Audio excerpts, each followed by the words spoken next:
Tiru kakakmu, teriak ibu. Detik berikutnya, chandelier raksasa itu mati total. Hening mencekam. Di tengah kepanikan, suara manajer hotel menggema, acara ini ilegal. Pemilik Black Card melaporkan pencurian dana. Lututku lemas. Di pojok ruangan, adik yang baru saja kami hina kini tersenyum dingin sambil menatap layar ponselnya. Ternyata, dia baru saja. Sebelum ceritanya dimulai, silahkan tulis di kolom komentar dari daerah mana saja teman-teman yang menonton cerita ini. Jangan lupa like dan subscribe agar channel ini bisa semakin berkembang dan bisa mempersembahkan cerita yang lebih menarik lagi. Rumah besar bergaya klasik di kawasan Jakarta Selatan itu sedang sibuk bukan main. Udara di dalamnya terasa panas, bukan karena pendingin ruangan yang rusak, melainkan karena ambisi yang membakar penghuninya. Wulan Guritno, sang ibu, mondar-mandir di ruang tengah dengan ponsel menempel di telinga. Suaranya melengking, setengah memerintah, setengah memohon pada pihak catering. Pokoknya saya tidak mau tahu. Menu Wagyu itu harus ada di meja VIP jam 7 malam teng. Jangan bikin malu keluarga saya.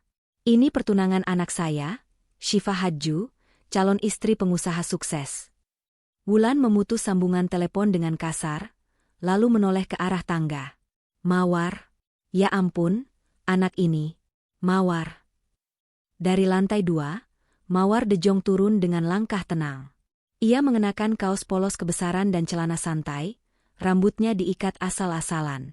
Di tangan kirinya ada tumpukan berkas, dan tangan kanannya memegang laptop yang masih menyala. Kenapa, Bu? Tanya Mawar datar. Kenapa? Kenapa? Kamu itu nggak lihat rumah lagi pecah begini? Kakakmu lagi fitting baju terakhir di kamar, tolong ambilin air hangat sama lemon. Dia stres, takut gaunnya nggak muat. Cepat. Mawar menghela napas panjang, tapi tidak membantah. Iya, Bu. Di ruang tamu, Tio Pakusadewo, sang ayah, sedang duduk sambil memijat pelipisnya. Di hadapannya berserakan brosur mobil mewah. Ia menatap Mawar sekilas dengan tatapan meremehkan yang sudah menjadi sarapan Mawar sehari-hari. Kerjaan kamu itu cuma di kamar terus. Gumam Tio sinis tanpa menoleh. Lihat kakakmu. Dia sibuk ngurus acara, ketemu relasi, menjaga citra keluarga. Kamu, seharian cuma ketak-ketik nggak jelas. Kapan kamu bisa kasih kontribusi buat rumah ini? Mawar berhenti sejenak di depan dapur. Tangannya mencengkeram gagang pintu kulkas erat-erat. Aku kerja, yah. Ini lagi mantau pasar Eropa, jawabnya pelan. Pasar. Paling main game atau judi online, Tio mendengus. Sudahlah. Jangan bikin malu nanti pas Jeffrey datang. Masuk kamar saja kalau nggak bantu. Mawar tidak menjawab lagi. Ia sudah kebal. Tidak ada gunanya menjelaskan bahwa layar laptopnya menampilkan grafik forex dan portofolio saham senilai miliaran rupiah. Atau bahwa, tulisan iseng, yang ia kerjakan adalah naskah untuk klien penerbitan internasional yang membayarnya dengan dolar. Bagi Tio dan Wulan, kesuksesan harus terlihat. Baju branded, masuk TV, atau diliput majalah sosialita, seperti Syifa. Di kamar utama, Syifa Hadju berdiri di depan cermin besar. Gaun pertunangan berwarna champagne membalut tubuhnya dengan sempurna. Ia cantik, sangat cantik, tapi wajahnya pucat pasi. Kak, ini air lemonnya. Mawar masuk dan meletakkan gelas di meja rias. Syifa tersentak kaget, seolah baru saja ketahuan mencuri. Mawar. Makasih ya, ucapnya gugup. Matanya bergerak liar, menghindari tatapan Mawar. Lo nggak akan ngecek dompet lo hari ini. Kan? Mawar mengerutkan kening. Maksudnya? Dompetku ada di laci kamar. Kenapa? Enggak apa-apa, Syifa tertawa sumbang. Cuma nanya. Gue cuma gugup mau ketemu keluarga Jeffrey nanti malam. Mawar menatap kakaknya lekat-lekat. Ada sesuatu yang salah. Syifa biasanya sombong dan percaya diri, tapi hari ini dia terlihat seperti tikus yang terpojok. Kak, kalau ada masalah, ngomong, kata Mawar dingin. Nggak ada masalah. Keluar sana, gue mau ganti baju. Usir Syifa panik. Mawar mengangkat bahu dan berjalan keluar. Ia tidak tahu bahwa di balik gaun mewah itu, Syifa sedang menahan napas bukan karena korset, tapi karena ketakutan setengah mati. Tagihan gedung ballroom belum lunas, dan Syifa baru saja melakukan sesuatu yang nekat. 24 jam sebelumnya, Syifa duduk di dalam mobilnya di parkiran basement sebuah mall. Tangannya gemetar memegang ponsel. Di layar, tertera saldo rekeningnya, Rp2.500.000. Hanya 2,5 juta. Padahal, pihak Hotel The Grand, tempat ballroom termewah di kota itu, baru saja menelepon. Mereka meminta pelunasan uang sewa sebesar Rp350 juta hari ini juga, atau tanggalnya akan dilepas ke orang lain. Sialan, umpat Syifa, memukul setir mobil. Selama ini, Syifa hidup dalam gelembung kebohongan. Di Instagram, dia adalah model dan influencer sukses. Di depan Jeffrey Nicole, tunangannya, dia adalah wanita mandiri yang tidak butuh uang laki-laki. Jeffrey yang berasal dari keluarga old money, sangat menghargai kemandirian itu. Kalau Syifa minta uang pada Jeffrey untuk acara pertunangan ini, citranya akan hancur. Jeffrey akan tahu bahwa Syifa sebenarnya besar pasak daripada tiang. Ibu sama ayah taunya gue udah bayar. Kalau gue minta mereka, bisa serangan jantung ayah, gumam Syifa. Hutang kartu kreditnya sudah macet di 3 bank. Pinjaman online sudah mentok limit. Syifa pulang ke rumah dengan pikiran kacau. Saat melewati kamar Mawar yang pintunya sedikit terbuka, ia melihat dompet kulit sederhana milik adiknya tergeletak di atas meja belajar. Mawar sedang di kamar mandi. Iseng, atau mungkin didorong setan, Syifa masuk. Ia membuka dompet itu, berniat mencari uang tunai recehan. Tapi matanya tertumbuk pada sebuah kartu logam berwarna hitam pekat. Berat, dingin, dan elegan. Centurion Black Card. Syifa ternganga. Di kartu itu terukir nama, Mawar Jo. Gila. Bisik Syifa. Ini kartu apaan? Palsu pasti. Mana mungkin si Mawar punya Black Card? Paling ini kartu member game atau properti mainan. Tapi rasa penasaran mengalahkannya. Ia ingat Mawar pernah bilang sedang mengelola dana investasi. Syifa mengambil kartu itu. Kalau ini asli, gue cuma pinjam sebentar. Nanti kalau endorsement cair, gue balikin. Mawar nggak bakal sadar. Dia kan jarang belanja. Dengan tangan gemetar, Syifa memasukkan kartu itu ke sakunya dan kabur ke kamarnya sendiri. Sore itu juga, Syifa pergi ke Hotel The Grand. Di meja resepsionis, ia menyerahkan kartu hitam itu dengan gaya angkuh yang dipaksakan. Pelunasan ballroom Emerald untuk atas nama Syifa Hadju, katanya. Resepsionis menerima kartu itu, sedikit terkejut melihat jenis kartunya, lalu menatap Syifa. Maaf, Ibu Syifa. Ini kartu atas nama Mawar De Jong.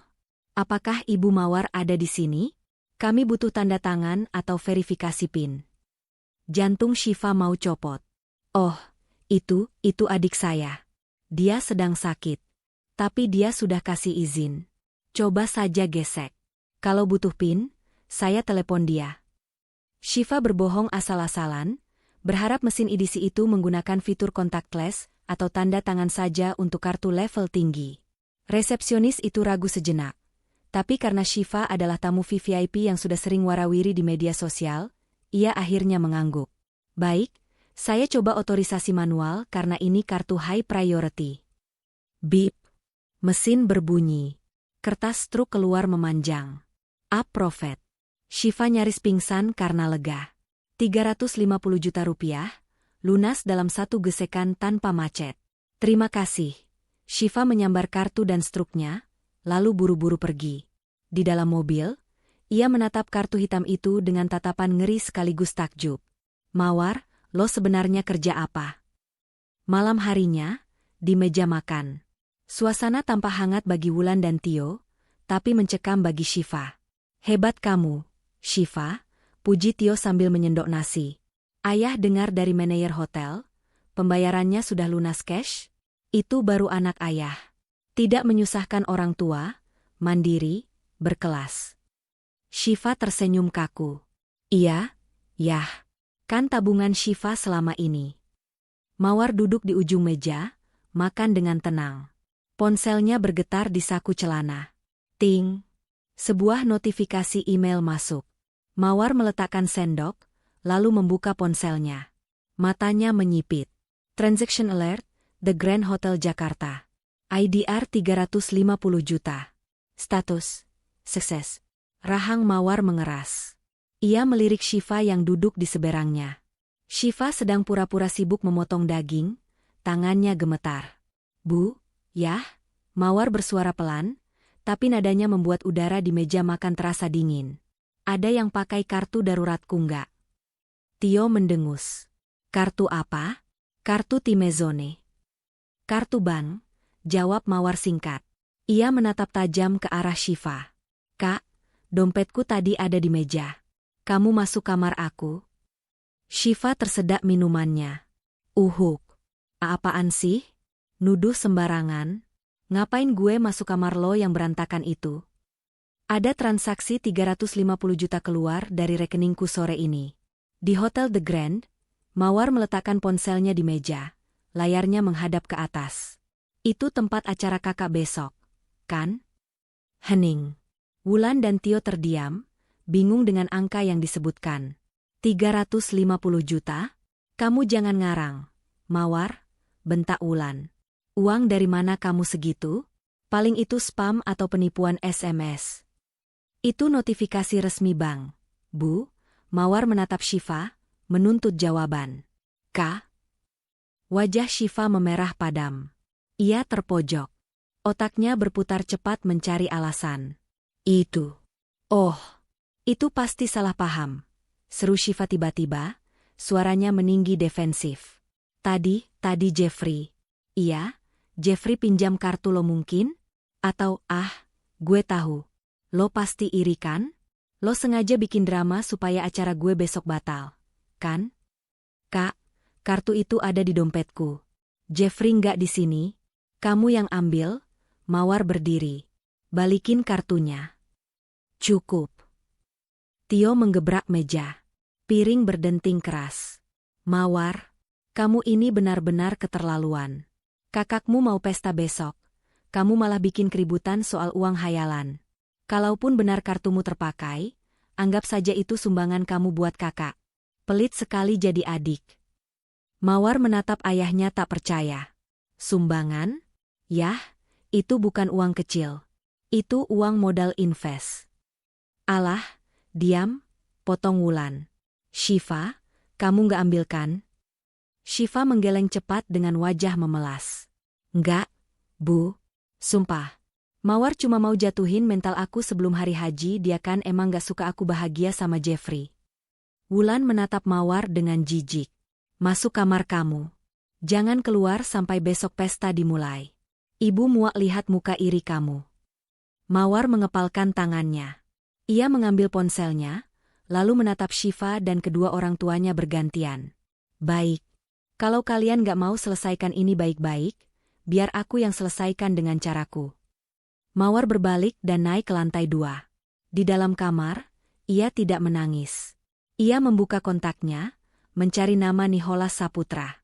Pesan terkirim, Nick, ada masalah di properti lo. Besok gue butuh, bersih-bersih, di Ballroom Emerald.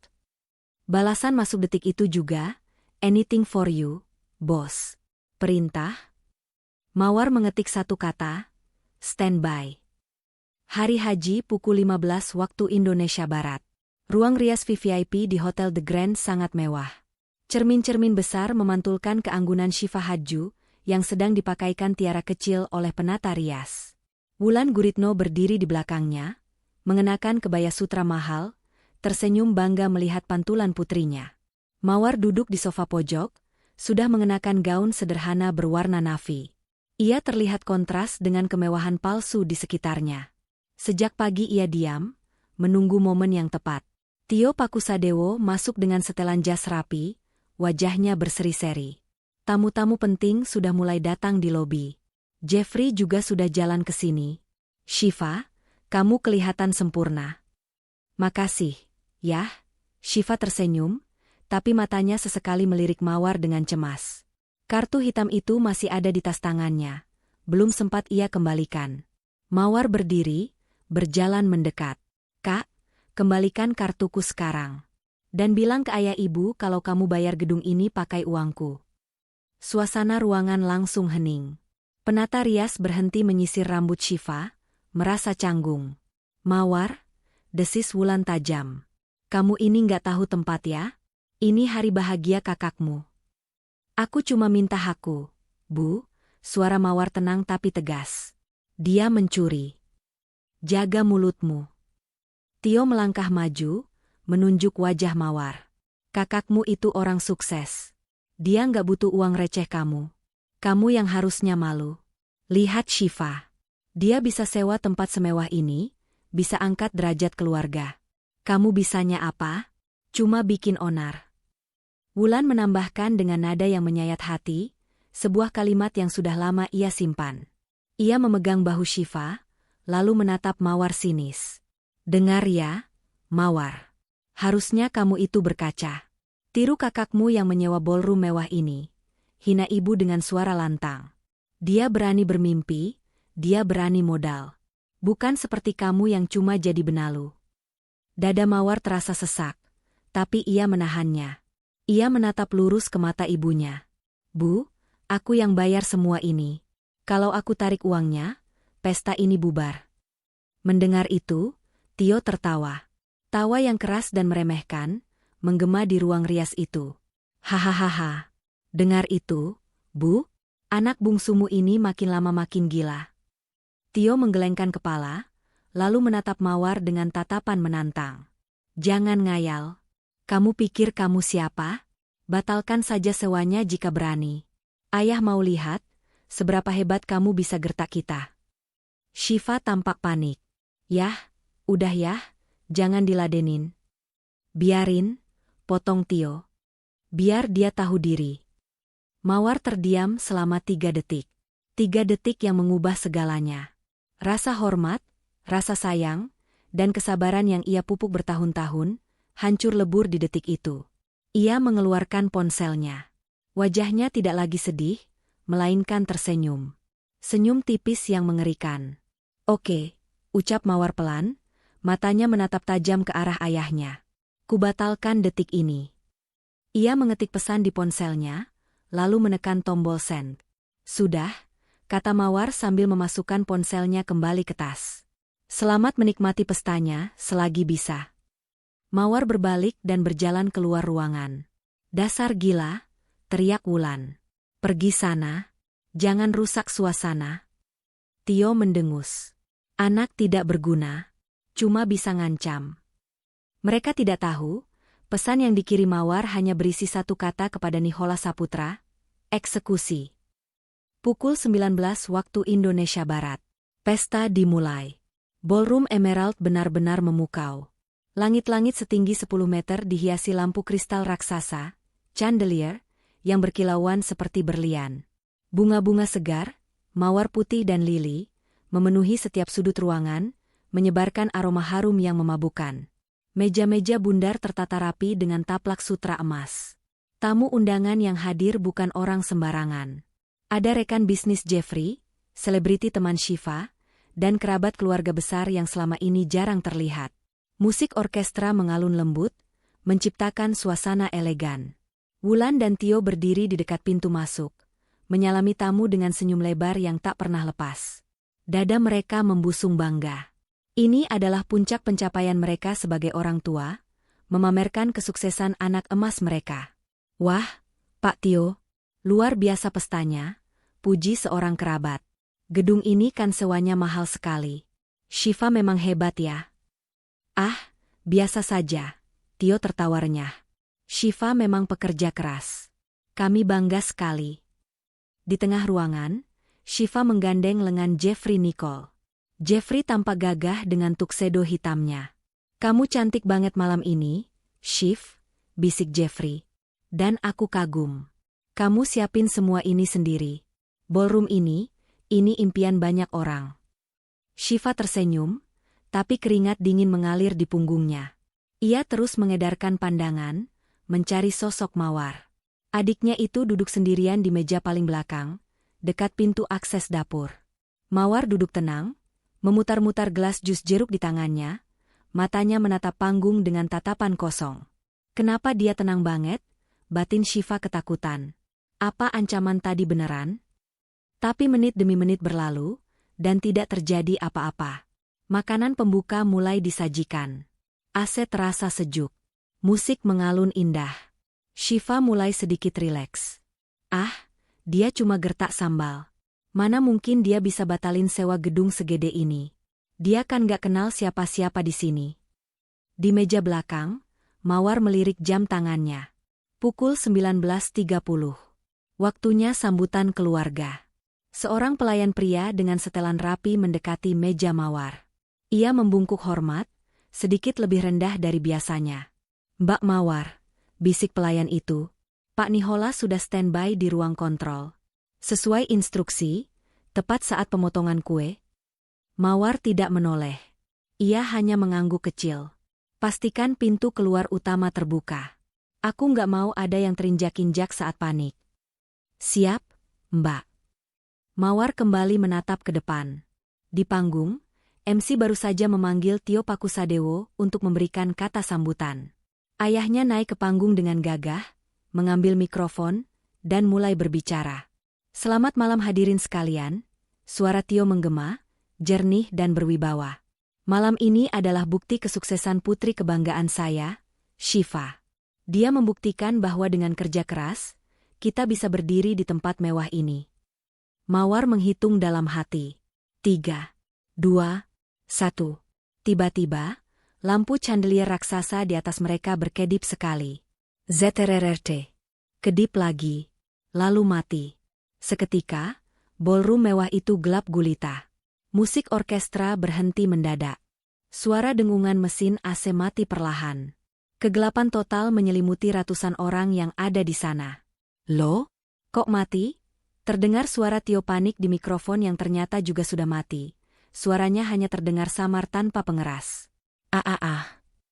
Jeritan kaget mulai terdengar dari para tamu. Mawar menyalakan layar ponselnya. Cahaya redup itu menerangi wajahnya yang tersenyum dingin. Permainan dimulai. Dunia seakan berhenti berputar di dalam ballroom emerald. Kegelapan itu bukan sekadar ketiadaan cahaya, tapi sebuah pernyataan perang. Hening yang mencekam hanya bertahan 3 detik, sebelum digantikan oleh suara gemuruh kepanikan. Ratusan tamu undangan mulai bersuara bersamaan, menciptakan dengungan seperti sarang lebah yang diganggu. Loh? Kok mati lampu? Ini hotel bintang 5 kan? Masa gensetnya nggak nyala? Aduh, gerah banget. AC-nya mati juga. Di atas panggung, Tio Pakusadewo masih berdiri kaku memegang mikrofon yang sudah tidak berfungsi. Wibawanya yang tadi melangit, kini lenyap di telan gelap. Ia mengetuk-ngetuk kepala mikrofon itu dengan kasar. Tuk, tuk, tuk. Tidak ada suara gema. Hanya bunyi plastik kosong yang menyedihkan. Tenang. Harap tenang, teriak Tio, berusaha mengalahkan riuh rendah suara tamu. Tapi tanpa pengeras suara, teriakannya hanya terdengar seperti orang yang sedang marah-marah sendiri. Suaranya pecah, tenggelam di antara bunyi kursi yang digeser dan gelas yang berdenting karena tersenggol tamu yang panik. Di sisi panggung, Wulan Guritno meraba-raba dalam gelap, berusaha mencari putrinya. Syifa? Syifa, kamu di mana? Jangan panik, Nak. Ini pasti cuma sebentar. Cahaya-cahaya kecil mulai bermunculan. Para tamu menyalakan senter dari ponsel mereka.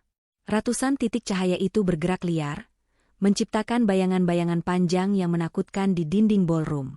Wajah-wajah bingung, kesal, dan sinis mulai terlihat samar-samar. Jeffrey Nicole, yang berdiri di samping Syifa, langsung bersikap sigap. Ia menyalakan flashlight ponselnya dan mengarahkannya ke wajah Syifa yang pucat pasi. Kamu nggak apa-apa? Tanya Jeffrey cemas. Syifa gemetar hebat. Bukan karena takut gelap, tapi karena firasat buruknya menjadi nyata. Ia menatap ke arah meja di pojok belakang, tempat Mawar duduk tadi. Dengan bantuan cahaya ponsel Jeffrey, ia bisa melihat meja itu. Kosong. Mawar sudah tidak ada di sana. Gelas jus jeruknya masih penuh, tapi kursinya sudah kosong. Dia beneran ngelakuin? Bisik Syifa, suaranya tercekat di tenggorokan. Apa? Siapa? Tanya Jeffrey bingung. Mawar. Desis Shiva. Tiba-tiba, lampu darurat di sudut-sudut ruangan menyala.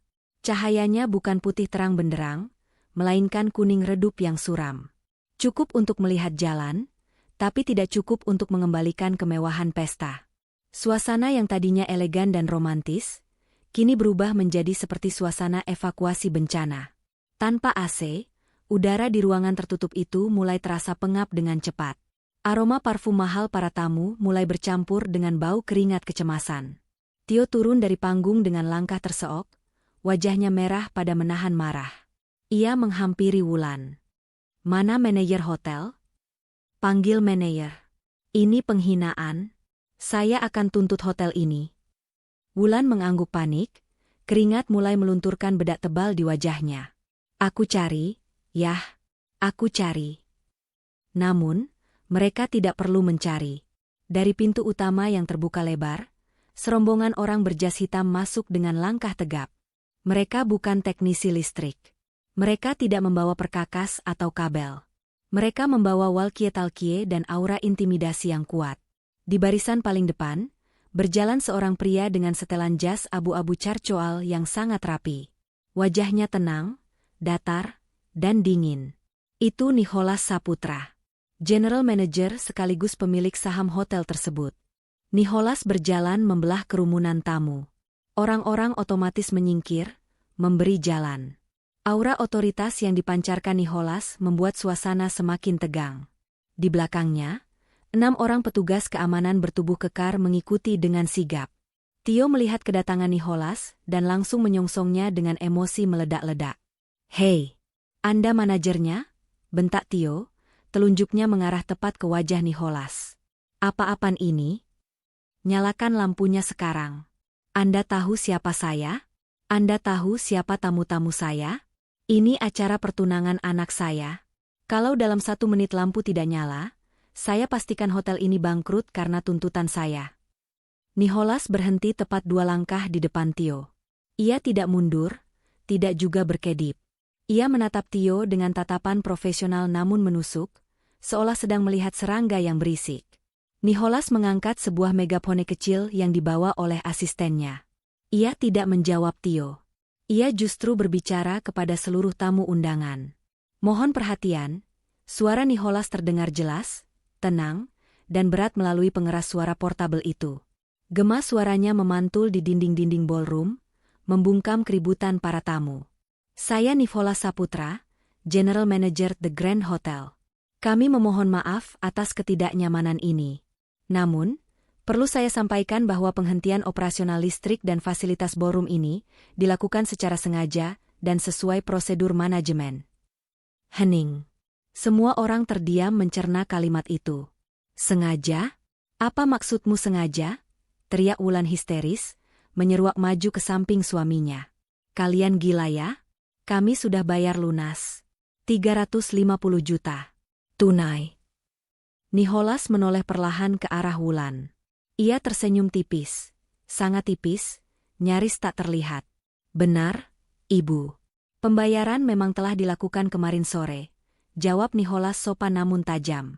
"Namun, 10 menit yang lalu, pihak bank dan pemegang kartu kredit yang digunakan untuk transaksi tersebut mengajukan chargeback atau pembatalan transaksi, dengan laporan resmi, penyalahgunaan kartu kredit dan pencurian dana." Duar. Kalimat itu meledak lebih keras daripada petir di telinga Shiva Hadju. Kakinya lemas seketika. Ia harus berpegangan pada lengan Jeffrey agar tidak ambruk ke lantai. Tamu-tamu mulai berbisik-bisik. "Pencurian? Kartu kredit curian? Maksudnya mereka nggak punya duit buat bayar gedung." Memalukan banget. Wajah Tio berubah dari merah marah menjadi pucat pasi. Ia menoleh ke arah Shiva. Apa maksudnya ini, Shiva? Kamu bilang itu tabungan kamu." Shiva tidak bisa menjawab. Bibirnya gemetar hebat, air mata mulai menggenang. Ia menggeleng-gelengkan kepala seperti orang linglung.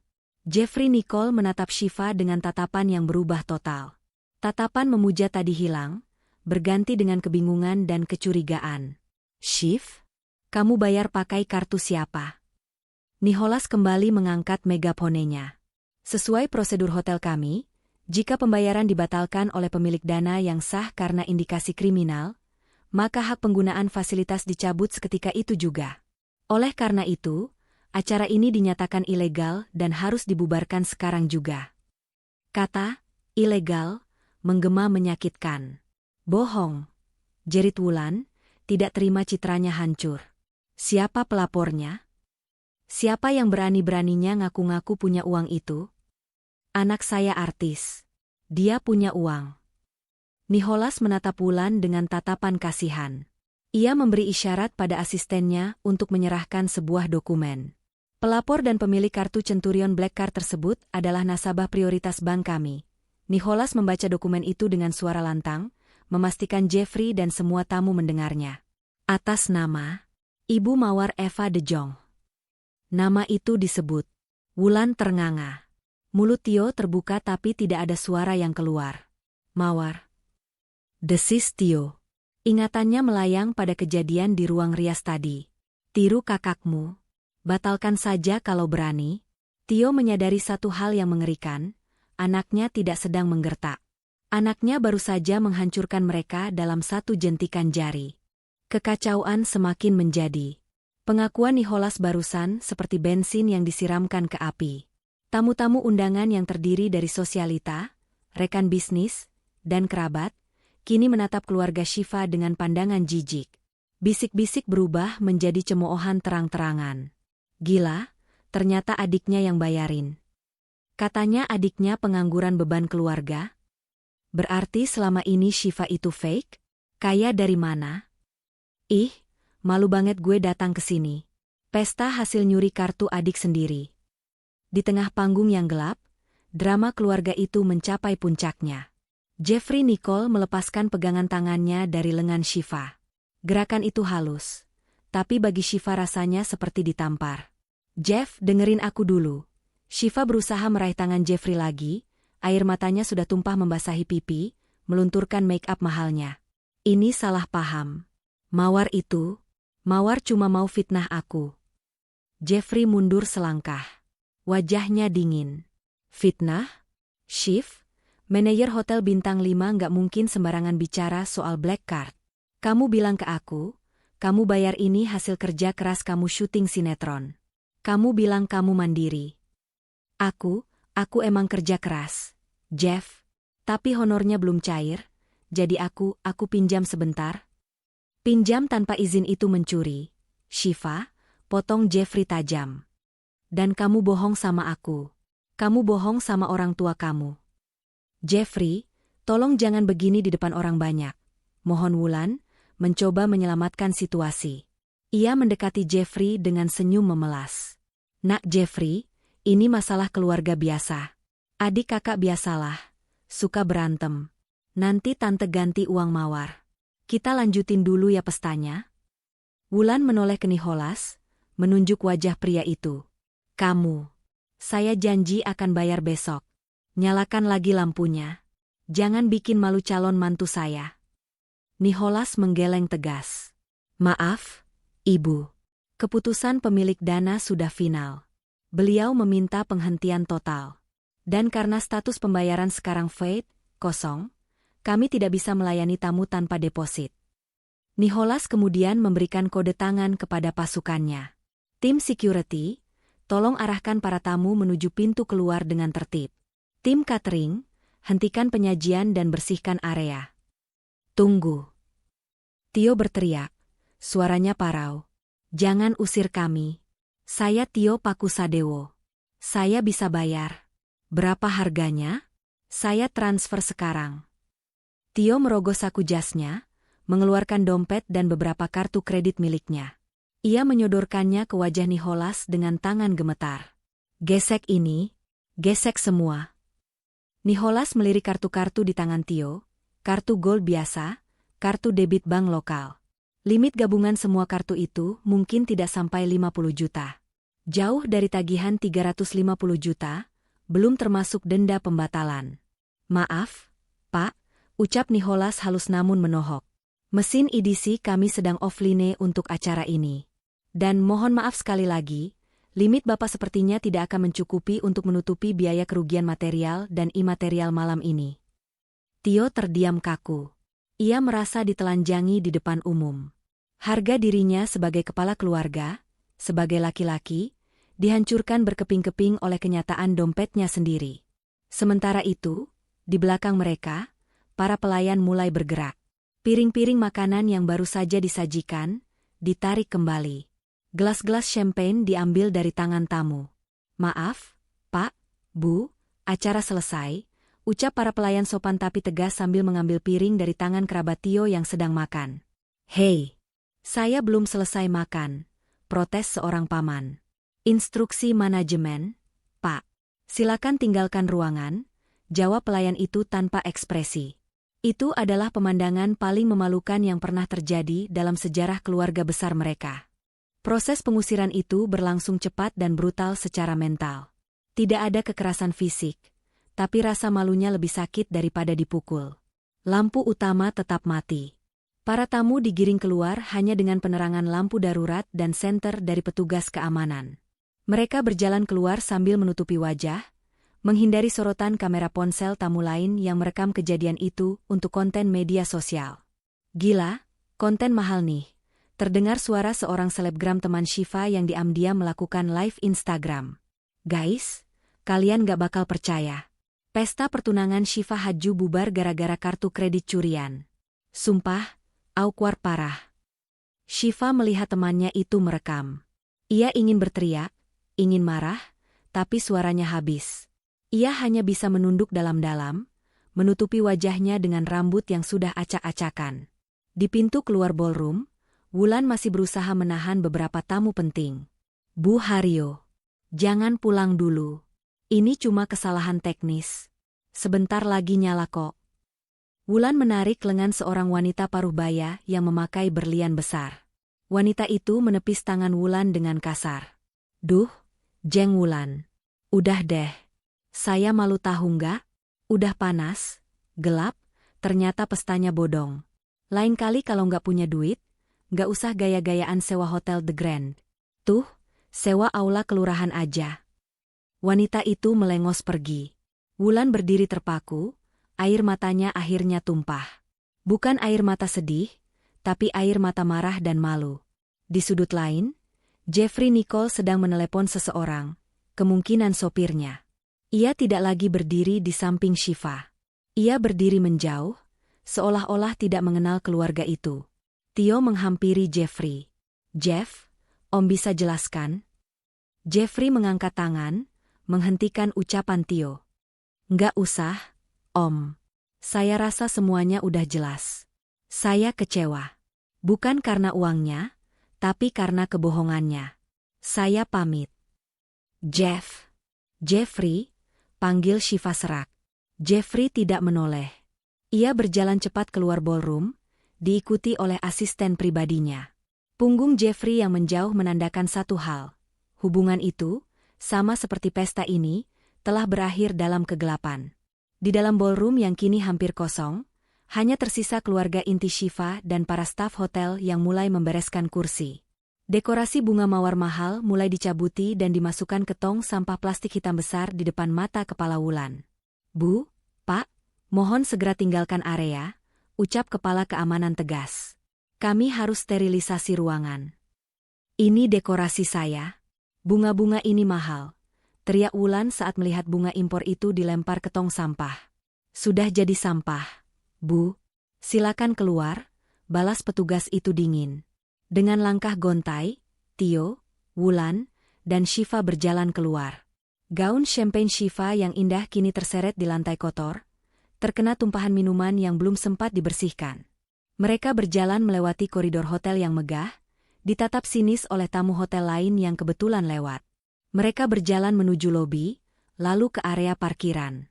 Tidak ada valet yang menyambut ramah seperti saat datang tadi. Mereka diusir seperti pengemis yang menyusup ke istana raja. Udara malam Jakarta menyambut mereka di area drop-off lobby. Panas, lembab, dan bising. Kontras sekali dengan dinginnya AC lobi hotel. Mereka berdiri di trotoar, menunggu mobil Tio diambil oleh petugas valet, karena mobil mereka bukan VIP lagi. Di sana, bersandar di sebuah pilar marmer, berdiri sosok yang mereka kenal. Mawar De Jong. Mawar sudah tidak memakai gaun pestanya. Ia melapisi gaun itu dengan jaket denim santai, dan ia sedang memegang segelas kopi dingin yang ia beli dari kafe di seberang jalan. Ia terlihat sangat tenang, sangat santai, seolah baru saja selesai menonton bioskop yang seru. Melihat Mawar, emosi Tio meledak. Rasa malu yang ia tahan sejak tadi berubah menjadi amarah yang membabi buta. Mawar. Tio berlari mendekat, tangannya terangkat hendak menampar anak bungsunya itu. Tapi sebelum tangan Tio mendarat, dua orang bodyguard berbadan besar, staf keamanan Nicholas yang ditugaskan mengawal Mawar, langsung melangkah maju, menghalangi Tio dengan badan mereka yang seperti tembok. Tio menabrak dada bidang bodyguard itu dan terpental mundur. Minggir, itu anak saya mau kasih pelajaran.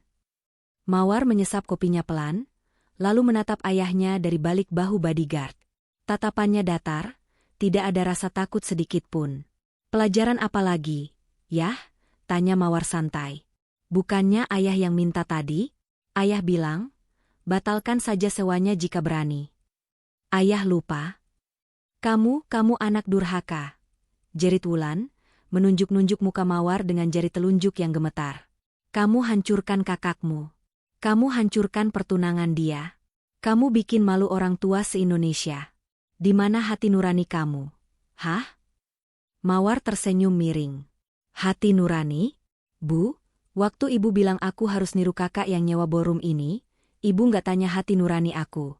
Waktu Kak Syifa nyuri kartu aku dan fitnah aku iri, kalian nggak tanya hati nurani aku. Mawar melangkah maju sedikit, mendekati Syifa yang sedang menangis sesenggukan di pelukan ibunya. Gimana rasanya, Kak? Tanya Mawar lembut tapi berbisa. Gimana rasanya jadi pusat perhatian? Lampunya mati, tapi semua mata tertuju sama kakak. Itu kan yang kakak mau? Jadi bintang utama? Lo jahat, War. Lo jahat banget. Isak Syifa. Lo bisa kan ngomong baik-baik? Lo bisa kan gak usah matiin lampu? Aku sudah ngomong baik-baik di ruang rias. Potong Mawar tajam. Aku minta kembalikan kartuku. Aku minta pengakuan. Tapi apa? Ayah malah ketawa. Ibu malah ngehina. Kalian yang pilih jalan ini. Aku cuma eksekutor. Sebuah mobil sedan hitam mengkilap, Mercedes-Benz S-Class terbaru, berhenti perlahan di depan Mawar. Sopir berseragam turun dan membukakan pintu belakang untuk Mawar. Itu bukan taksi online. Itu mobil inventaris perusahaan Mawar sendiri. Wulan dan Tio terbelalak melihat mobil itu. Mereka tahu persis berapa harga mobil itu. Jauh lebih mahal dari mobil tua Tio. Itu mobil siapa? Tanya Tio terbata-bata. Mawar berhenti sebelum masuk ke mobil. Ia menoleh terakhir kali pada keluarganya yang menyedihkan. Oh, ini. Mawar menepuk atap mobil itu. Ini hasil kerjaan, Benalu, yang cuma duduk di kamar seharian. Yah, namanya dividen saham. Mawar masuk ke dalam mobil. Sebelum pintu ditutup, ia menurunkan kaca jendela. Oh ya, satu lagi, ucap Mawar. Malam ini kalian pulang sendiri ya. Rumah sudah aku kunci, dan kuncinya aku ganti yang baru. Barang-barang kalian sudah aku suruh orang taruh di teras. Jangan coba-coba dobrak, atau aku panggil polisi atas tuduhan perusakan properti. Ingat, sertifikat rumah itu, atas nama kakek, dan kakek sudah hibahkan ke aku tahun lalu sebelum meninggal. Kalian cuma numpang. Apa? Teriak Tio dan Wulan bersamaan. Selamat malam, ayah, ibu, kakak. Mawar tersenyum manis, lalu kaca jendela hitam itu naik perlahan, menutup wajahnya dari pandangan mereka. Mobil mewah itu melaju pergi, membelah keramaian Jakarta, meninggalkan Tio, Wulan, dan Syifa yang berdiri mematung di pinggir jalan. Hancur, malu, dan kini terancam tunawisma. Di kejauhan, suara guntur terdengar menggelegar. Hujan deras mulai turun, membasahi gaun champagne Syifa dan jas mahal Tio, menyempurnakan penderitaan mereka malam itu. Hujan deras mengguyur Jakarta malam itu, seolah langit ikut meludahi nasib keluarga Pak Tio Pakusadewo. Mobil sedan tua milik Tio berhenti di depan pagar rumah mereka sendiri. Namun, Pagar itu terkunci rapat dengan gembok baru yang berkilau di bawah sorot lampu jalan. Di teras rumah yang basah tampias hujan, tumpukan koper dan kardus terlihat menyedihkan. Itu adalah barang-barang mereka. Pakaian-pakaian branded milik Syifa, koleksi sepatu Wulan, dan jas-jas kebanggaan Tio. Semuanya ditumpuk begitu saja di luar, dibungkus plastik bening seadanya agar tidak basah kuyup. Kurang ajar. Beneran diganti gemboknya? Teriak Tio dari dalam mobil, memukul setir dengan frustrasi. Wulan menangis di kursi penumpang.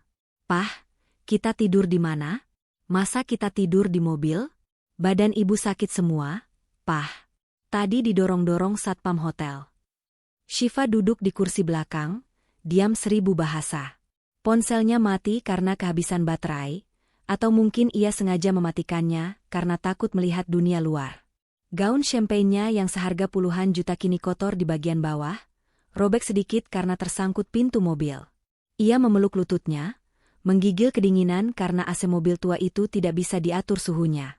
"Kita ke hotel," putus Tio kasar. Ia menyalakan mesin lagi.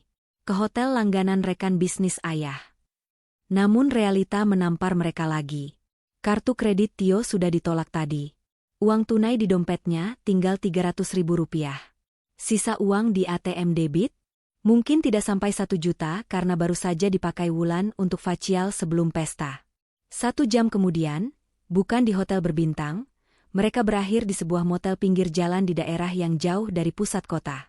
Kamarnya sempit, berbau rokok apek, dan spraynya terasa lembab. "Ini tempat apa, Pah?" Ibu jijik, protes Wulan saat melihat noda kecoklatan di dinding kamar mandi. "Diam kamu, Bu. Syukuri masih ada atap," bentak Tio.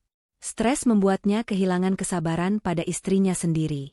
"Ini semua gara-gara kamu yang terlalu memanjakan Syifa. Coba kalau kamu didik dia benar, gak bakal dia nyuri kartu adiknya." "Kok nyalahin ibu?" Wulan tidak terima, suaranya melengking. Ayah yang selalu banding-bandingin Mawar. Ayah yang bilang Mawar beban. Sekarang pas Mawar ternyata kaya, ayah mau cuci tangan. Berisik. Tio melempar sepatunya ke sudut kamar. Di sudut kamar, Syifa hanya bisa menutup telinganya rapat-rapat. Pertengkaran orang tuanya terdengar seperti kaset rusak yang diputar berulang-ulang. Tapi yang lebih menakutkan bagi Syifa adalah hari esok. Bagaimana ia menghadapi Jeffrey? Bagaimana ia menghadapi teman-temannya? Malam itu, di kasur yang keras dan bantal yang bau, keluarga terpandang, itu tidur dengan punggung saling membelakangi, dihantui oleh bayang-bayang kehancuran mereka sendiri. Pagi datang dengan cahaya matahari yang menyengat masuk melalui celah gorden motel yang tipis. Syifa terbangun dengan kepala pening. Hal pertama yang ia cari adalah stop kontak untuk mengisi daya ponselnya. Begitu layar ponsel menyala, rentetan notifikasi masuk bertubi-tubi seperti senapan mesin. Ting, ting, ting, ting. Ponselnya sampai panas dan hang saking banyaknya pesan yang masuk. WhatsApp, 999 pesan. Instagram, 50.000 notifikasi baru. TikTok, trending topik 1. Dengan tangan gemetar, Syifa membuka Instagram. Video siaran langsung temannya semalam sudah ditonton jutaan kali. Judulnya provokatif, Pesta Sultan Syifa Hadju dibubarkan paksa. Ternyata pakai kartu curian. Komentar netizen sangat brutal. Tidak ada ampun. Netizen 1, gaya elit ekonomi sulit. Kasihan adiknya dibilang beban, taunya dia yang bayarin. Julid fisabilillah. Sumpah gue malu banget nontonnya. Udah gaya-gayaan dansa, mati lampu diusir satpam. The Real Cinderella jam 12 malam jadi gembel. Detektif netizen. Spill dong adiknya kerja apa? Katanya Mawar De Jong itu trader sukses loh. Gue pernah lihat namanya di forum saham internasional. Haters Syifa, pantesan barang-barangnya sering kelihatan KW. Ternyata emang halodeck, halusinasi dengan keadaan. Air mata Syifa menetes lagi. Tapi kali ini bukan cuma malu, tapi takut. Pesan-pesan dari brand yang bekerja sama dengannya mulai bermunculan di email. "Mbak Syifa, mohon maaf kami memutus kontrak brand ambasador secara sepihak karena skandal ini melanggar klausul good conduct. Kami juga menagih pengembalian DP sebesar 50 juta rupiah. Shiva, endorse skincare minggu lalu tolong ditakedownnya. Owner marah banget brandnya diasosiasikan sama penipu. Mati gue. Bisik Shiva. Ia tidak punya uang sepeser pun untuk mengembalikan DP. Uang itu sudah habis dipakai untuk beli gaun dan perawatan kecantikan demi pesta semalam. Kenapa, Shiv? Tanya Wulan yang baru bangun, matanya bengkak. Habis, Bu. Karir aku habis. Shiva melempar ponselnya ke kasur. Semua kontrak dibatalin. Mereka minta ganti rugi. Totalnya ratusan juta. Bu, aku dapat duit dari mana? Wulan memegang dadanya, sesak napas. Ratusan juta? Pah, bangun Pah. Anakmu dikejar hutang. Tio bangun dengan wajah kusut. Ia tidak peduli dengan tangisan istri dan anaknya. Pikirannya hanya satu, Mawar. Kita harus temui Mawar, kata Tio sambil berdiri, mengancingkan kemejanya yang kusut. Anak itu pasti di rumah. Dia nggak mungkin tega beneran ngusir kita selamanya. Dia cuma emosi sesaat. Kita harus bujuk dia. Kalau perlu, kita sujud. Dia satu-satunya jalan keluar. Tio masih memiliki arogansi sisa. Ia yakin, sebagai ayah, ia masih punya kendali atas Mawar. Ia lupa, Mawar yang ia kenal sudah mati tadi malam. Tio memaksa Wulan dan Shiva ikut ke rumah. Mereka sampai di sana pukul 10 pagi. Pagar masih terkunci. Tumpukan barang mereka masih ada di teras. Tapi sekarang sudah ada tambahan, 2 orang penjaga keamanan berseragam safari hitam berdiri tegak di balik pagar. Buka. Saya Tio, pemilik rumah ini, teriak Tio sambil mengguncang pagar. Salah satu penjaga mendekat. Maaf, Pak. Instruksi Ibu Mawar, tidak ada yang boleh masuk tanpa izin. Dan status kepemilikan rumah ini atas nama Ibu Mawar, bukan Bapak. Saya bapaknya. Jangan kurang ajar kamu. Tiba-tiba, sebuah mobil Alphard putih berhenti di depan pagar. Pintu terbuka, dan turunlah Nicholas Saputra bersama seorang wanita berjas rapi, sepertinya notaris atau pengacara. Selamat pagi, Pak Tio, sapa Nicholas datar. Kebetulan Bapak di sini. Mari masuk, Mawar bersedia menemui Bapak sebentar. Tapi hanya Bapak. Ibu dan Shiva tunggu di luar. Kenapa cuma ayah? Aku ibunya, protes Wulan. Syarat mutlak, jawab Nicholas singkat. Penjaga membuka pagar sedikit, cukup untuk Tio masuk, lalu menutupnya lagi di depan hidung Wulan. Tio berjalan masuk dengan dada membusung, mencoba mengembalikan wibawanya di depan Nicholas. Saya mau bicara 4 mata dengan anak saya. Kamu jangan ikut campur. Nicholas hanya tersenyum tipis dan mengantar Tio masuk ruang tamu. Namun, ruang tamu itu sudah berubah. Foto-foto keluarga besar yang dulu memajang wajah Shiva di tengah, sudah diturunkan. Dindingnya kini bersih, minimalis. Di sudut ruangan, ada sebuah pintu kaca yang menuju ke ruang kerja, bekas garasi yang direnovasi. Silakan, Pak. Nicholas menunjuk ke arah ruang kerja itu. Tio membuka pintu dan tertegun. Ia membayangkan kamar Mawar penuh sampah, berantakan seperti kamar remaja pemalas. Tapi yang ia lihat adalah sebuah kantor berteknologi tinggi. Ada 4 monitor besar melengkung yang menyala, menampilkan grafik saham yang bergerak cepat, candlestick chart, berita CNN Money, dan data pasar kripto. Ruangan itu dingin, berbau aromaterapi lavender yang menenangkan. Di tengah ruangan, duduk Mawar di kursi ergonomis mahal, mengenakan headset dengan mikrofon. Mawar sedang berbicara, tapi bukan bahasa Indonesia. Yes, liquidation pound is at pukul 15. Sell half the position now, hold the rest for the FOMC meeting news. Put the profit into the offshore trust fund. Good job, Michael.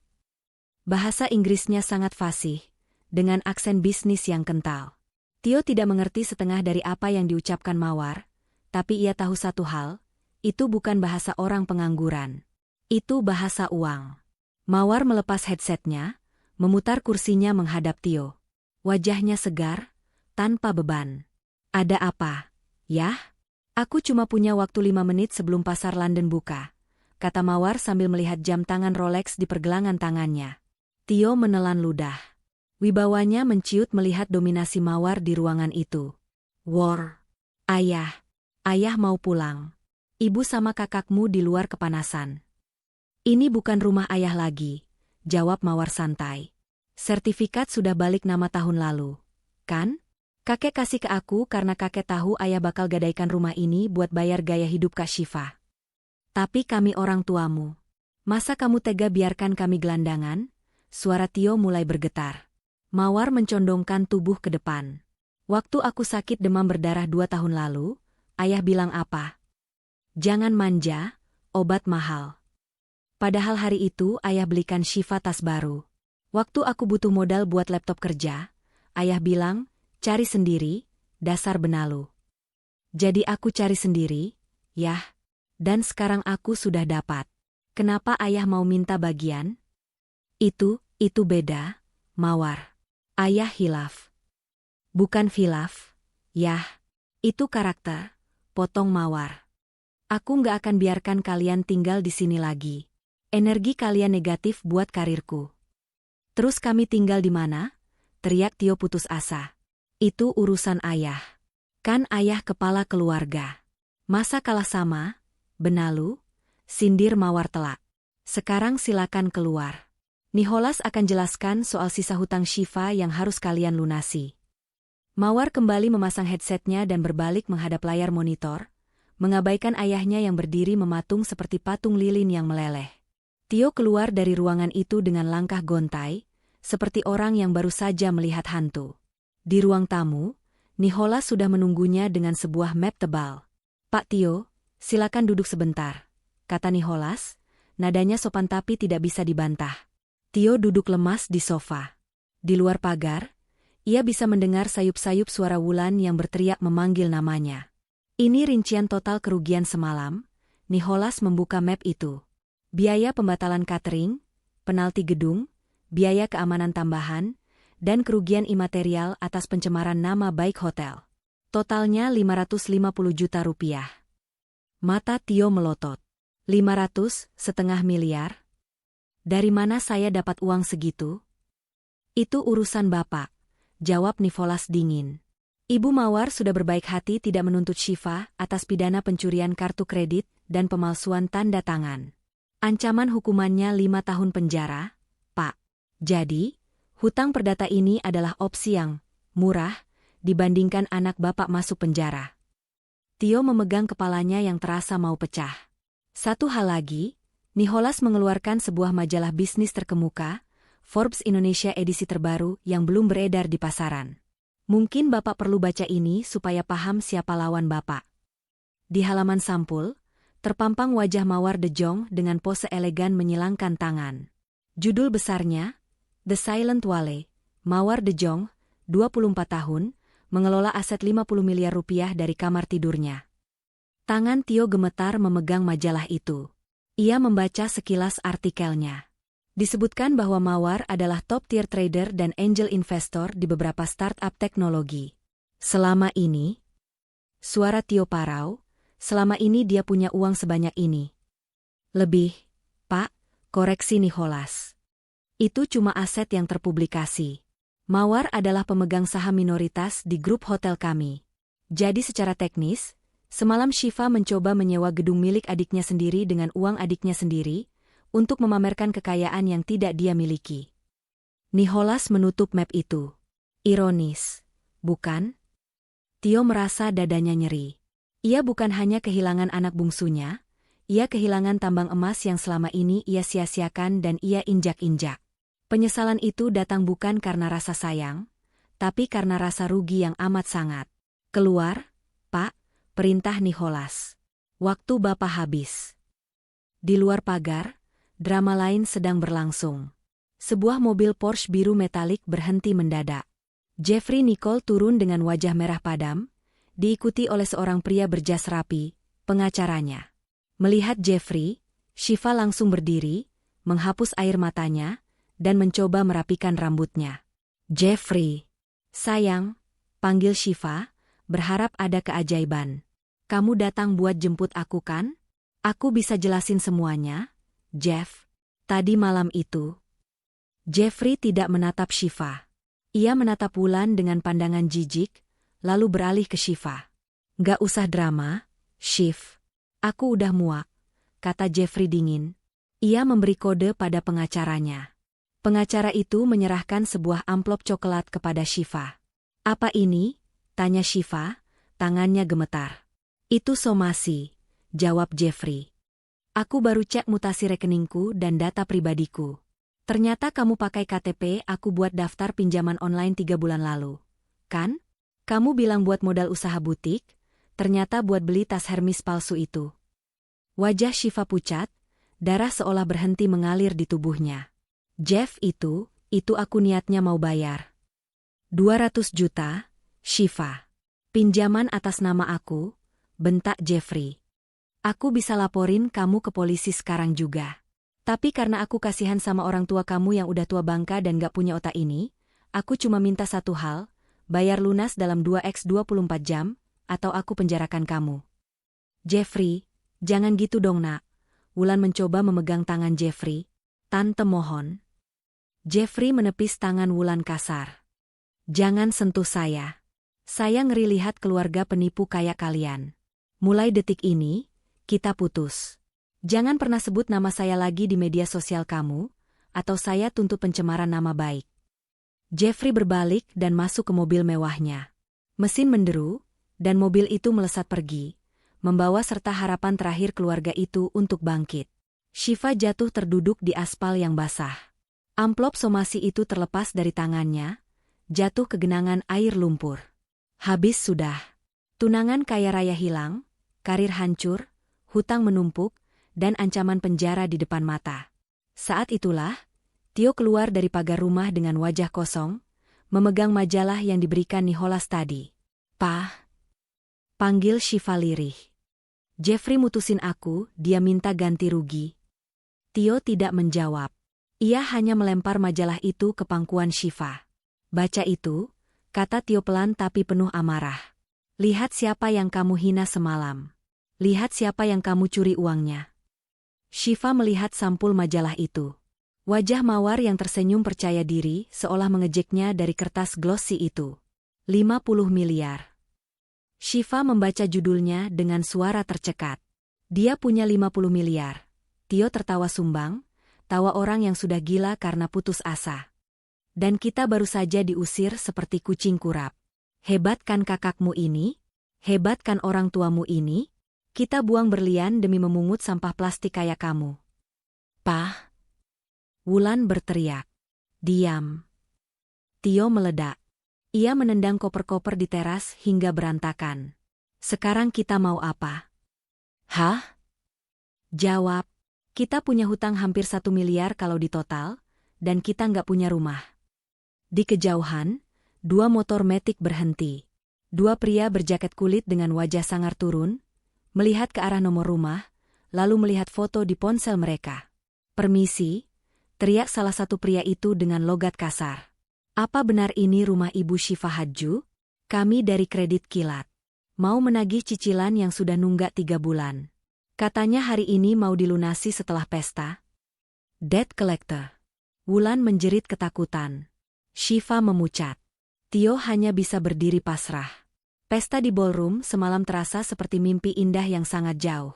Kini, mereka bangun di neraka yang sesungguhnya. Dan di dalam rumah, di balik kaca jendela yang kedap suara, Mawar De Jong melihat pemandangan itu sambil menyeruput teh hangatnya. Ia tidak tersenyum, tidak juga sedih. Ia hanya menutup tirai jendela perlahan-lahan, memblokir pemandangan menyedihkan itu dari hidupnya, selamanya. 2 minggu setelah malam bencana di Ballroom Emerald, kehidupan keluarga Pak Tio Pakusadewo berubah menjadi neraka duniawi yang nyata. Mobil sedan tua Tio, satu-satunya aset berharga yang tersisa, akhirnya disita di tengah jalan oleh pihak leasing karena BPKB-nya ternyata sudah digadaikan diam-diam oleh Wulan Guritno untuk menutupi gaya hidup Shiva bulan lalu. Kejadiannya sangat memalukan. Di lampu merah perempatan Fatmawati yang macet, 3 orang penagih berbadan tegap memaksa Tio dan Wulan turun dari mobil. Tio sempat melawan, berteriak-teriak soal hukum dan harga diri, tapi ia kalah tenaga. Di bawah tontonan para pengendara motor yang membunyikan klakson tidak sabar, Tio dan Wulan ditinggalkan di pinggir trotoar, memandang mobil mereka dibawa pergi. Mereka pulang ke kos-kosan petak sempit di gang kumuh daerah Jakarta Timur dengan naik angkutan umum. Kosan itu hanya berukuran 3x4 meter. Tanpa AC, hanya ada kipas angin tua yang berdecit setiap kali berputar. Kamar mandinya di luar, dipakai bergantian dengan penghuni lain. Malam itu, Tio duduk di kasur tipis yang digelar di lantai. Napasnya berat, tersengal-sengal. Wajahnya merah padam, tapi bibirnya membiru. "Pah? Ayah kenapa?" tanya Wulan panik saat melihat tangan suaminya mencengkeram dada kiri. "Sakit, Bu." "Sesak?" rintih Tio. Detik berikutnya, tubuh Tio ambruk ke lantai. "Tolong, tolong suami saya." Wulan menjerit histeris, berlari keluar kamar gedor-gedor pintu tetangga. Syifa Hadju, yang baru pulang dari wawancara kerja, yang sebenarnya hanya penolakan demi penolakan, terkejut melihat ayahnya digotong oleh tetangga ke dalam bajai. Di RSUD, mereka harus menunggu lama di IGD karena menggunakan BPJS kelas 3 yang preminya pun baru dibayar tunggakannya oleh Mawar, diam-diam. Dokter memvonis Tio terkena serangan jantung ringan akibat stres berat dan hipertensi yang tidak terkontrol. Melihat ayahnya terbaring lemah dengan selang infus di lorong rumah sakit yang ramai dan bau obat, pertahanan Syifa runtuh. Ia duduk di kursi tunggu besi yang dingin, menatap lantai keramik yang retak. "Ini salah aku," bisik Syifa. Wulan duduk di sebelahnya, matanya kosong. Penampilannya sudah tidak lagi seperti sosialita. Rambutnya kusam, bajunya kusut. Tas brandednya sudah dijual di pasar loak dengan harga hancur demi makan seminggu ini. "Iya, ini memang salah kita," suara Wulan parau. "Kita terlalu sombong, Syifa. Kita pikir dunia ini panggung sandiwara di mana kita bisa terus pura-pura kaya. Sekarang panggungnya rubuh." "Bu." Syifa memegang tangan ibunya yang kasar. "Kita harus temui Mawar. Bukan buat minta uang, tapi buat minta ampun. Kalau ayah kenapa-napa, kita nggak punya biaya buat tebus obat yang nggak dicover BPJS." Wulan mengangguk lemah. "Tapi apa dia mau ketemu kita? Setelah apa yang kita lakukan?" "Aku rela lakuin apa aja, Bu. Aku rela sujud di kakinya. Asal ayah selamat." Keangkuhan keluarga itu akhirnya mati di lorong rumah sakit yang pengap itu, digantikan oleh rasa takut kehilangan satu sama lain. Gedung perkantoran SCBD Tower menjulang tinggi menembus langit Jakarta yang mendung. Di lantai 45, kantor pusat perusahaan investasi milik Mawar De Jong beroperasi dengan kesibukan yang senyap dan elegan. Resepsionis di lobi depan menatap Wulan dan Syifa dengan tatapan menilai. Penampilan mereka yang lusuh, Wulan memakai daster yang ditutupi kardigan lama, dan Syifa memakai kemeja putih yang sudah agak kuning. Sangat kontras dengan interior kantor yang serba marmer dan kaca. "Maaf, Ibu. Ibu Mawar sedang ada rapat direksi." "Apakah sudah buat janji?" tanya resepsionis sopan tapi dingin. "Mbak, tolong. Saya ibunya. Ini kakaknya. Kami cuma minta waktu 5 menit. Darurat, mohon." Wulan, air matanya sudah menggenang. "Kami tidak minta uang, Mbak. Tolong sampaikan saja, ayah kami masuk rumah sakit," tambah Syifa. Resepsionis itu tampak ragu, lalu mengangkat telepon. Ia berbicara pelan. Beberapa detik kemudian, ia mengangguk. "Silakan tunggu di ruang rapat 2. Ibu Mawar akan menemui kalian setelah conference call selesai." 10 menit menunggu terasa seperti 10 tahun. Ruang rapat itu dingin sekali, AC sentralnya menusuk tulang Wulan yang sudah rentan. Di dinding, tergantung lukisan abstrak yang harganya mungkin bisa membeli rumah lama mereka. Pintu terbuka. Mawar masuk. Ia mengenakan setelan blazer abu-abu muda yang dipotong sempurna mengikuti bentuk tubuhnya, memberikan kesan wibawa yang kuat. Rambutnya dipotong pendek model bob, membuatnya terlihat lebih dewasa dan tajam. Di belakangnya, Nicholas Saputra berdiri setia sebagai pendamping sekaligus pelindung. Mawar tidak tersenyum. Ia tidak marah. Wajahnya datar, seperti permukaan danau yang tenang namun dalam. "Ayah kenapa?" tanya Mawar langsung, tanpa basa-basi. Ia tidak duduk, ia berdiri di ujung meja panjang itu, menjaga jarak. Melihat Mawar, Wulan langsung ambruk dari kursinya. Ia berlutut di lantai karpet, merangkak mendekati kaki Mawar. "Mawar, Maafin ibu, nak. Maafin ibu. Tangis Wulan pecah. Ia memeluk kaki Mawar, mencium sepatu hak tinggi anaknya itu. Ibu salah. Ibu berdosa sama kamu. Ibu pilih kasih. Ibu jahat. Tolong ampuni ibu. Mawar tidak bergerak. Ia tidak menendang ibunya, tapi ia juga tidak membungkuk untuk memeluk. Ia membiarkan ibunya menangis di kakinya.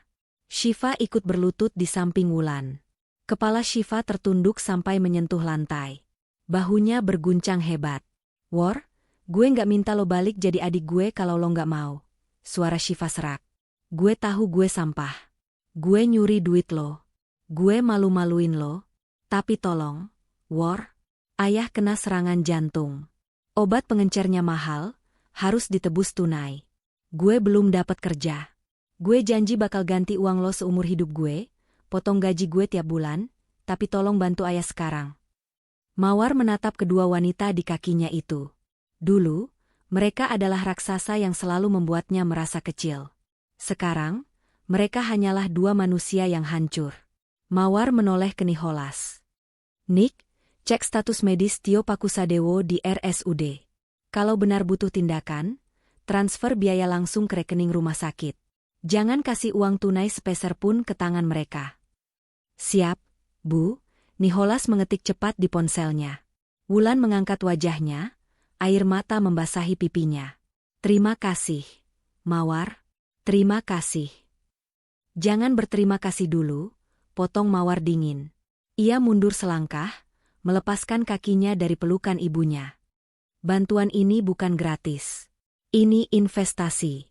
Dan setiap investasi, ada syarat dan ketentuannya.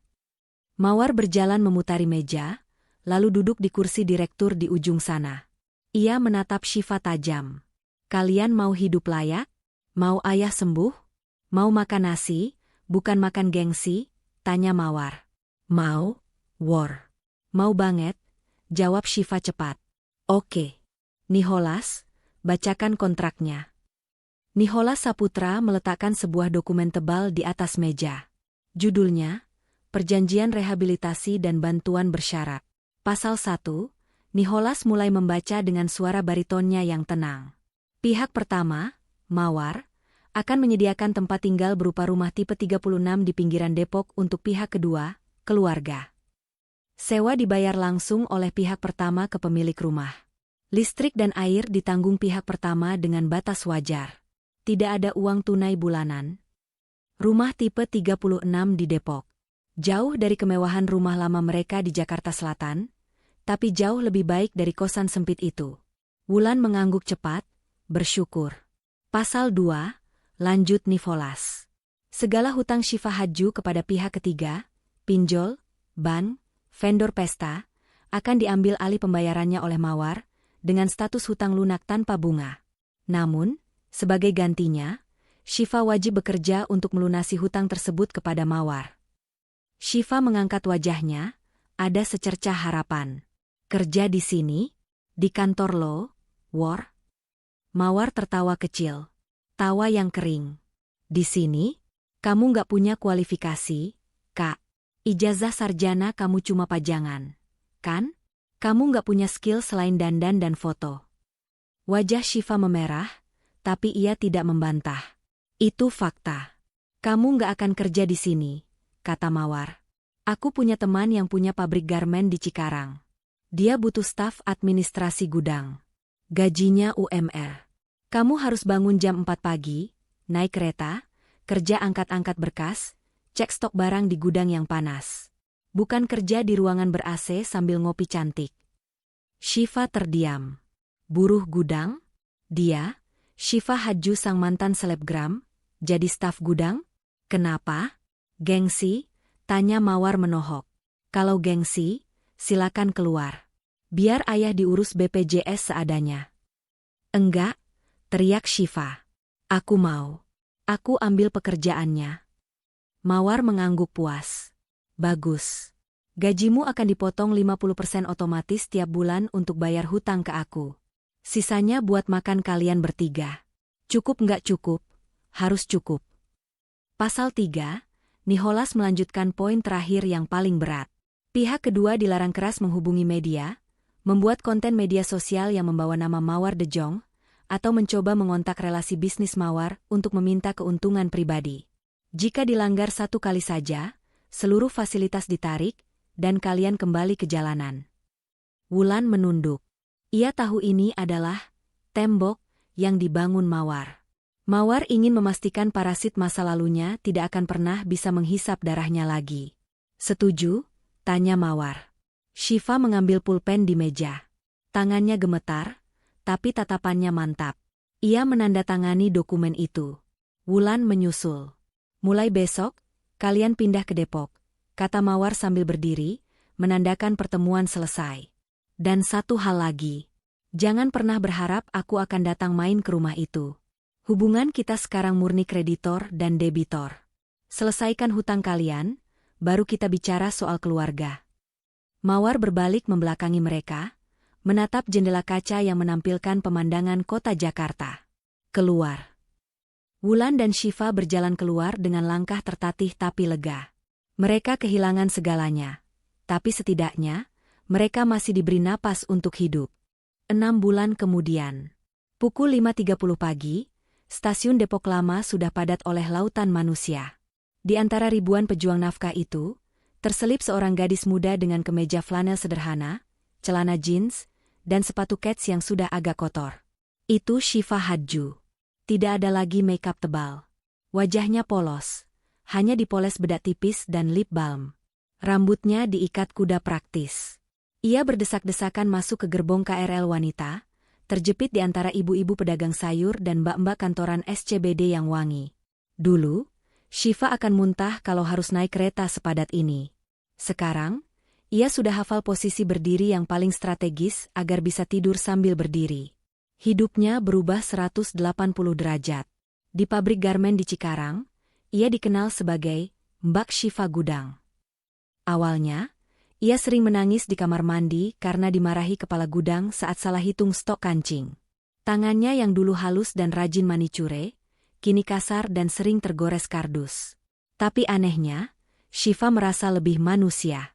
Siang itu, saat istirahat makan siang, Shiva duduk di kantin pabrik makan nasi rames seharga 15.000 perak. Ponselnya, sekarang Android murah, bergetar. Sebuah notifikasi berita hiburan muncul. Jeffrey Nicole resmi menikahi pewaris grup properti, pesta mewah di Bali. Shiva menatap foto pernikahan itu. Jeffrey tampak sangat bahagia, tertawa lepas bersama istri barunya yang cantik dan elegan. Seorang wanita karir sungguhan, bukan fake seperti dirinya dulu. Ada rasa nyeri di dada Shiva. Rasa sesal yang amat dalam. Kalau saja dulu ia jujur. Kalau saja ia tidak hidup dalam kepalsuan. Mungkin dia yang ada di foto itu. Mbak Shiva, ngelamun aja. Ayo kerja lagi, truk barang masuk tuh. Tegur teman kerjanya, seorang ibu-ibu buruh jahit yang ramah. Shiva tersentak, lalu tersenyum tipis. Ia menutup berita itu. Masa lalu sudah lewat. Iya, Bu. Siap? Jawab Shiva. Ia menghabiskan nasinya dengan lahap. Ia butuh tenaga. Gajinya minggu ini akan cair. Dan ia sudah berjanji membelikan Tio obat vitamin tambahan dan membelikan Wulan daster baru, karena yang lama sudah sobek. Uang itu hasil keringatnya sendiri. Uang halal. Dan rasanya jauh lebih nikmat daripada uang hasil gesek kartu kredit curian. Di rumah kontrakan Depok, Tio Pakusadewo, yang kini sudah pulih meski jalannya agak pincang sisa stroke ringan, sedang menyapu teras. Wulan sedang memasak sayur asem di dapur kecil. Tidak ada lagi pembicaraan soal tas Hermes atau liburan ke Eropa. Pembicaraan mereka kini seputar harga cabai yang naik atau token listrik yang mau habis. Mereka hidup pas-pasan, sering kekurangan, tapi untuk pertama kalinya dalam puluhan tahun, mereka tidur nyenyak tanpa dikejar rasa takut akan hutang. Hukuman Mawar ternyata adalah obat paling manjur untuk penyakit gengsi mereka. 1 tahun setelah kejadian Blackout di Ballroom Emerald, sebuah undangan fisik berwarna putih gading dengan tinta emas dikirimkan ke rumah kontrakan di Depok. Tidak ada kurir mewah, hanya dikirim lewat pos biasa. Wulan membuka amplop itu dengan tangan gemetar. The Wedding of Mawar Eva De Jong Nivola Saputra. Private Reception. Aman Jiwo Resort, Magelang. Di dalam amplop itu, Terselip 3 tiket kereta api kelas ekonomi dan voucher penginapan di Hotel Bintang 3 dekat lokasi acara, bukan di resort mewahnya. Kita diundang, Pah? Bisik Wulan haru. Mawar undang kita. Tio menatap undangan itu lama. Matanya berkaca-kaca. Dia masih anggap kita orang tua. Hari H pernikahan. Suasana Amanjiwo Resort sangat magis. Candi Borobudur terlihat megah di kejauhan, diselimuti kabut pagi. Tidak ada ribuan tamu. Tidak ada kamera wartawan infotainment. Tidak ada live streaming. Hanya ada 50 orang tamu undangan. Keluarga terdekat Nicholas, beberapa rekan bisnis elit Mawar, dan sahabat-sahabat dekat mereka. Dekorasi pestanya minimalis namun memancarkan aura old money yang kental. Semuanya bunga asli, musik gamelan Jawa yang lembut, dan makanan tradisional yang disajikan dengan standar bintang 5 Michelin. Shiva, Wulan, dan Tio datang mengenakan pakaian terbaik yang mereka miliki saat ini. Shiva memakai dress batik sederhana yang ia beli di Tanah Abang. Wulan memakai kebaya lama yang sudah dikecilkan karena badannya kurus. Tio memakai kemeja batik yang warnanya sudah agak pudar. Mereka duduk di meja paling belakang, agak terpisah dari tamu-tamu VIP lainnya. Tidak ada yang mengajak mereka ngobrol, dan mereka pun tahu diri untuk tidak sok akrab dengan para CEO dan pejabat yang hadir. Tapi mata mereka tak lepas dari altar. Mawar berjalan masuk. Ia tidak mengenakan gaun bling-bling berlebihan. Ia mengenakan kebaya putih klasik rancangan desainer legendaris Anna Avanti, dipadukan dengan kain batik tulis kuno. Riasannya tipis, menonjolkan kecantikan alaminya yang bersinar karena kebahagiaan. Di altar, Nicholas Saputra menunggunya dengan beskap Jawa lengkap. Pria itu menatap Mawar dengan tatapan penuh cinta dan kekaguman, tatapan yang dulu tidak pernah didapatkan Shiva dari Jeffrey. Saya terima nikahnya dan kawinnya. Suara Nicholas tegas dan mantap. Sah. Air mata Wulan menetes jatuh ke piringnya. Ia menangis dalam diam. Ia melihat putrinya yang dibuang, itu kini menjadi ratu yang sesungguhnya. Tanpa perlu berteriak, tanpa perlu pamer, Mawar telah membuktikan segalanya. Setelah akad, Mawar dan Nicholas berjalan menyalami tamu. Saat sampai di meja keluarga Shiva, langkah Mawar terhenti. Suasana menjadi hening. Nicholas memegang pinggang Mawar lembut, memberinya kekuatan. Tio berdiri kaku, lalu menunduk dalam. Selamat, War. Selamat, Nak Nicholas. Ayah bangga sama kamu. Maafkan ayah cuma bisa kasih doa. Wulan tidak berani bicara, hanya mengangguk sambil menahan isak tangis. Shiva menatap adiknya lurus-lurus. Tidak ada lagi rasa iri di mata itu. Hanya ada rasa hormat. Lo cantik banget, War. Bahagia terus ya, ucap Shiva tulus. Mawar menatap mereka bertiga satu persatu. Ia melihat tangan Shiva yang kasar, wajah Wulan yang keriput tanpa botoks, dan mata Tio yang sudah kehilangan keangkuhannya. Dendam di hati Mawar perlahan menguap, digantikan oleh rasa damai. Ia tidak perlu memaafkan sepenuhnya untuk bisa berdamai. Ia hanya perlu melihat bahwa keadilan sudah terjadi. Terima kasih sudah datang, jawab Mawar singkat, tapi nadanya tidak lagi sedingin es. Ada sedikit kehangatan di sana, meski tipis. Makanannya dinikmati ya. Nanti pulangnya diantar sopir sampai stasiun. Mawar tidak memeluk mereka. Ia melanjutkan langkahnya menyalami tamu lain. Itu adalah batasan yang ia jaga. Ia sudah memaafkan, tapi ia tidak akan melupakan. Pesta itu berakhir dengan indah. Langit senja Magelang berwarna ungu keemasan. Di satu sisi, Mawar dan Nicholas berdansa pelan, memulai hidup baru mereka sebagai pasangan yang setara, kuat, dan saling melengkapi.